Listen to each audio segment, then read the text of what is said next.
আমরা বাংলাদেশে এমন একটা সময়ে অবস্থান করছি যখন বাংলাদেশ মাত্র কিছুদিন আগে স্বৈরাচার মুক্ত হয়েছে। দীর্ঘ 17 বছরের শাসনে শোষণে দেশকে যেই পর্যায়ে নিয়ে গেছিল, সেখান থেকে জনতা তাদের সর্বশক্তি নিয়োগ করে তাদের সব ধরনের প্রচেষ্টা, বিশেষ করে আমাদের তরুণ প্রজন্ম এই জগদ্দল পাথরের মতো চেপে বসা এই শক্তিকে আমাদের তরুণ প্রজন্ম চ্যালেঞ্জ দিয়ে উড়িয়ে দিয়েছে।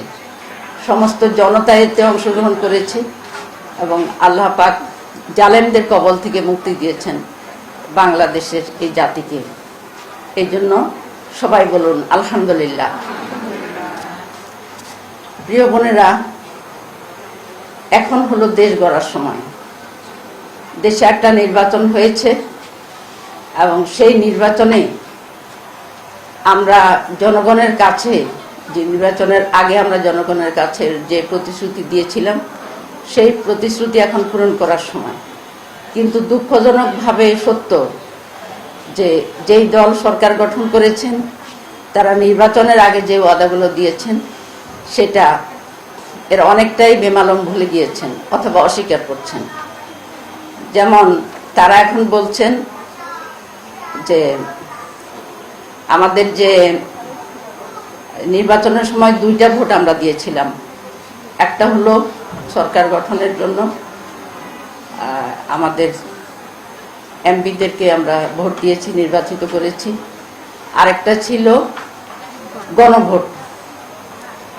এই গণভোটের ভোটটাকে বর্তমান সরকার, বিশেষ করে আমাদের স্বরাষ্ট্রমন্ত্রী অস্বীকার করছেন যে গণভোটের কথা সংবিধানে নেই।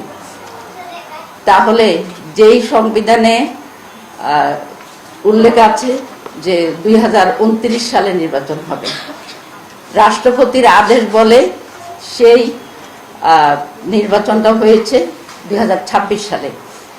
তো 26 সালে নির্বাচন তো সংবিধান পরিপন্থী। এটা যদি রাষ্ট্রপতির আদেশের মাধ্যমে বৈধ হয়, তাহলে গণভোট ও এটাও রাষ্ট্রপতির আদেশ, এটা কেন বৈধ হবে না?